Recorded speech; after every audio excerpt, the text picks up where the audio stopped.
un poco más. Bien. ¿O qué siente una persona cuando su pulpa está muerta? ¿Qué es la sintomatología que puede llevar a que el paciente acuda o que no acuda? Bien.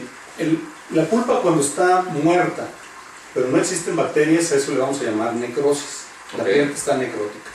Y eso pudo ser porque hubo un traumatismo, porque alguien en un accidente vial, un accidente no sé, una pelea, un traumatismo.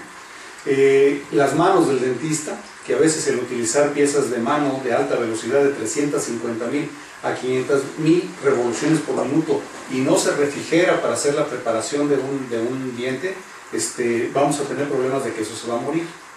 El diente puede estar asintomático, muerto pero asintomático porque no hay bacterias.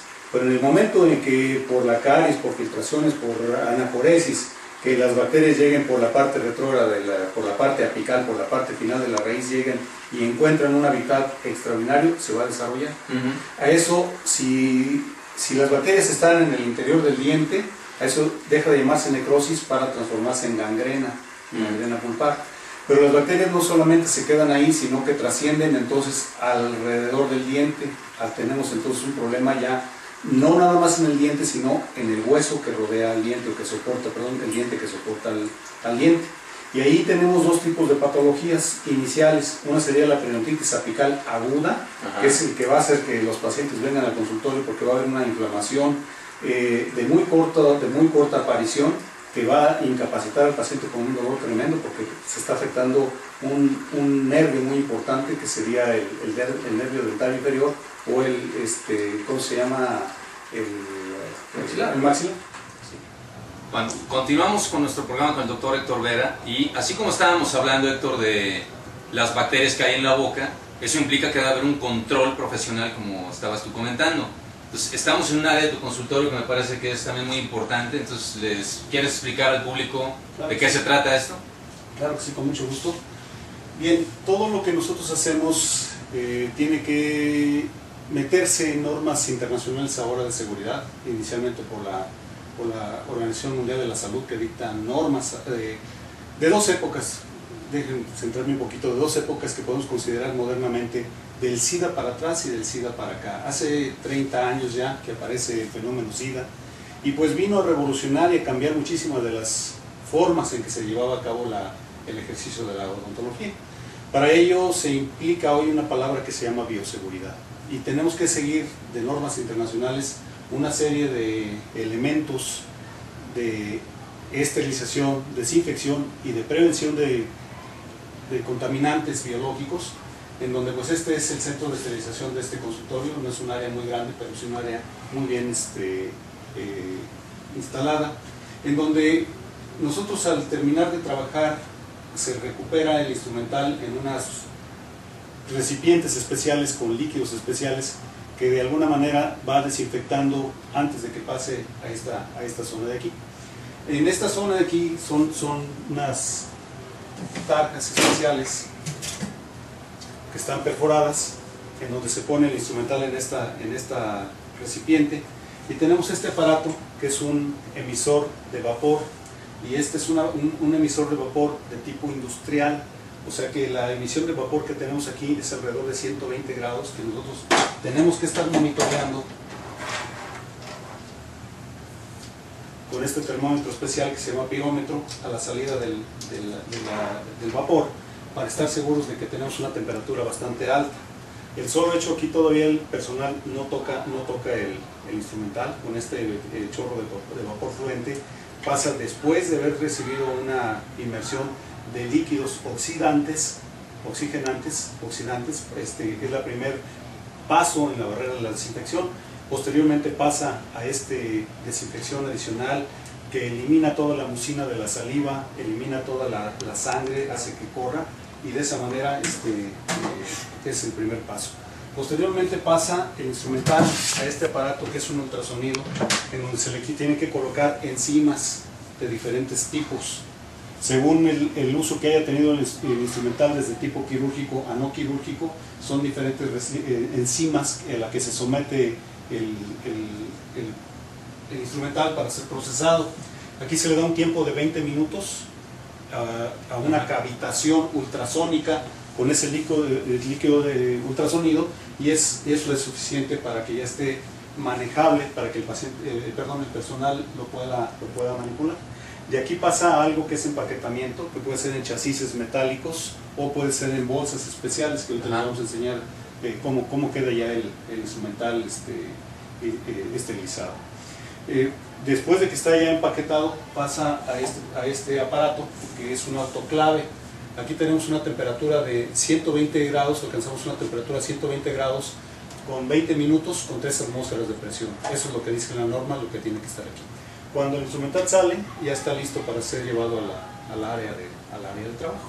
Pero básicamente esto sería el proceso que todo paciente debe de exigir a su instrumental, porque estamos hablando de bacterias que pueden ser muy dañinas y que si no se toman esas precauciones. Hay gente que solamente utiliza una inmersión química por cloruro de benzalconio por algunas horas, y esto no es suficiente para matar bacterias que le llamamos esporuladas, que son las más difíciles de erradicar. Entonces básicamente el paciente debe de exigir esto, inclusive estos centros deben estar ya a la vista, que el paciente se dé cuenta que se lleva a cabo ese proceso. Sí, porque aparte, si ya hubo una invasión al tejido pulpar, no le vas a meter tú unos bichos con un instrumento sucio, ¿no? Así es. Es como la película esa de Oscar Pulido y el piporro de "No me ayudes, compadre", ¿verdad? Se lleva lo que no traía. Pues sí, entonces es bien importante que ustedes recuerden, y eso sí lo hemos comentado, simplemente fíjense si en el consultorio de su doctor hay un baño. Porque de hecho es parte de la norma también. El consultorio dental debe tener un baño a fuerzas. Simplemente, pues si usted imagine, si no, pues ¿cómo, en dónde? ¿O qué? Y pues si ustedes ya se dan cuenta que el instrumental está esterilizado, porque el doctor usó dos palabras: desinfectado y luego esterilizado. No es lo mismo.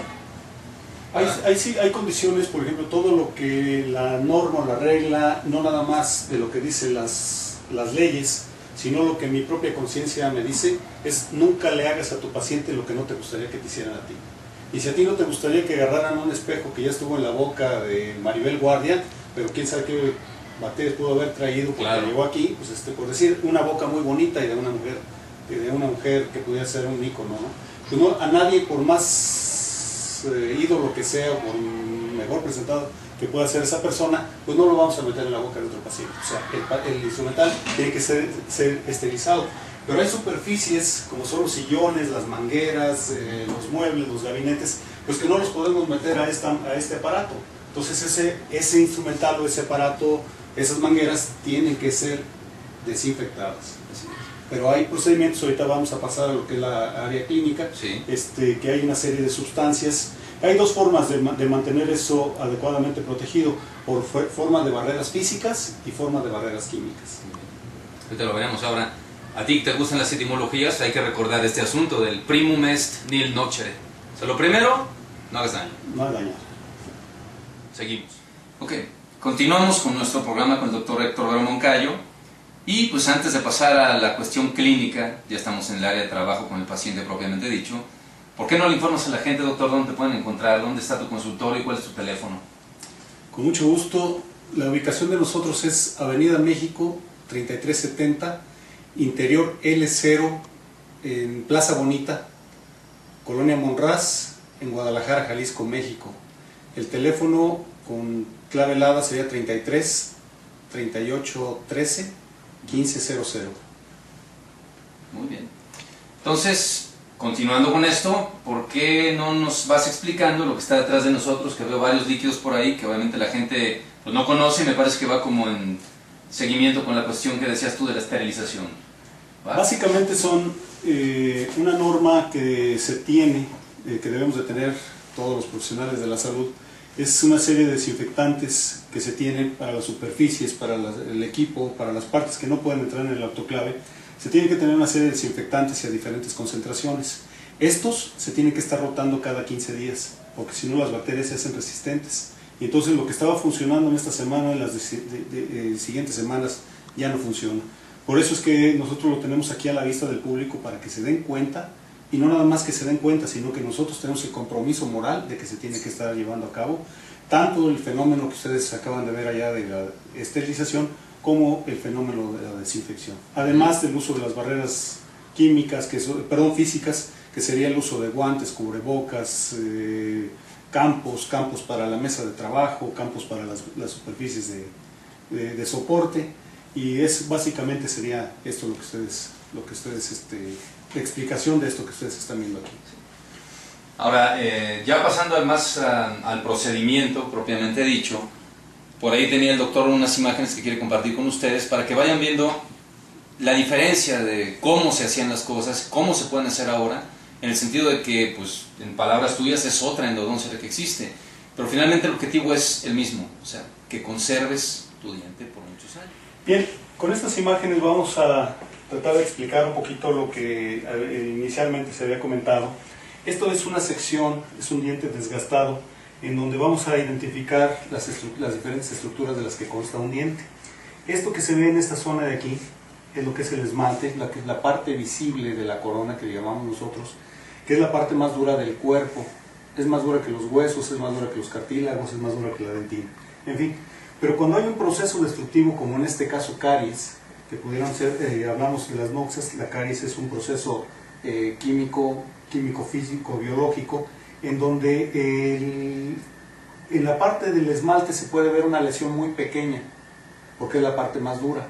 Pero cuando esta agresión bacteriana pasa lo que sería la barrera, la frontera de lo que es el esmalte y llega a la dentina, como es un tejido más blando, se va a la destrucción mucho más rápida. Esto que vemos en el centro del diente es lo que conocemos nosotros como la pulpa dentaria, que los dientes comentábamos que están, por decirlo de alguna manera, huecos, y esta parte, hablamos de los tapones apicales, son las partes terminales de las raíces. Por ahí hay unas estructuras anatómicas que se llaman forámenes. Por los forámenes entran arterias, venas, nervios, que están rodeados de una masa. Bien, esta sería el área de trabajo y una de las grandes aplicaciones que tenemos ahora en la endodoncia es el uso del microscopio. El uso del microscopio nos permite ver imágenes, situaciones anatómicas, accidentes, que antes no podíamos ver, intuíamos y pues prácticamente estábamos dando palos de ciego. Con el microscopio tienen capacidades de magnificación de hasta 40 aumentos, o sea que una pieza dentaria que mide 1 centímetro, con el microscopio tenemos la capacidad de aumentarla hasta 40 veces en el caso de este microscopio. Lo que ustedes están viendo en la pantalla pues es básicamente las aperturas que se hacen para un tratamiento de endodoncia, y pues ahí nos damos cuenta de que había muchos conductos que no localizábamos, que no se podían ver, era humanamente imposible poderlos identificar, y ahora el uso del microscopio ha hecho que se simplifique tremendamente la práctica de la endodoncia, que sea mucho más efectiva, que sea mucho más precisa. Inclusive voy a voltear, estos son dientes extraídos humanos que están incluidos en un bloque como los que se practican en muchísimas facultades de odontología de nuestra nación, se incluyen en un cubículo. Bueno, hemos hecho un recorrido sobre varias cosas que ustedes deben saber sobre la endodoncia. Entonces, nos resta solamente despedirnos, agradecerle al doctor Héctor Vera Moncayo su participación, que evidentemente no va a ser la última. Y pues nada más, repíteles dónde pueden localizar a la gente, por favor, doctor. Pues muchas gracias a su servicio y a sus órdenes aquí en Guadalajara, Jalisco, en Plaza Bonita, Avenida México, 3370, Interior L0. El teléfono es 33 38 13 1500. Si hay algún comentario que lo quieran hacer, lo pueden hacer a través de mi correo electrónico, que es moncayomx@hotmail.com. Ok, pues por nuestra parte el día de hoy es todo. También recuerden, en lo que concierne al área de ortodoncia, disfunción de mandíbula y terapia neural, yo estoy para ayudarles también en Avenida Xochitl 4646, Interior 10, en la colonia Prados Tepeyac, con el teléfono 3123-2536, datos que pueden encontrar en mi espacio en la página de solariumred.tv, y para la gente que nos verá en repeticiones también un saludo especial, y pues esperemos que haya muchas dudas, muchas preguntas, para que en los próximos programas podamos sacarle provecho a la información que posee el profesor Vera. Y eso es todo por hoy nada más. Nos vemos muy pronto.